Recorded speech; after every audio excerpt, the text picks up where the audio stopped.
اللہ کا ذکر۔ مولانا رومی رحمۃ اللہ علیہ فرماتے ہیں، ایک صوفی اللہ کے ذکر میں شب بیداری کر رہا تھا۔ شیطان نے کہا، آئے صوفی خاموش رہے، تیرے ذکر کا کیا فائدہ، اللہ کی طرف سے جواب نہیں آ رہا۔ صوفی دل برداشتہ ہو کر سو گیا۔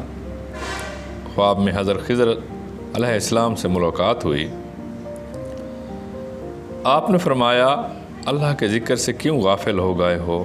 صوفی کہنے لگا، اللہ کی طرف سے جواب نہیں آ رہا، اس لیے ذکر چھوڑ دیا۔ حضرت خضر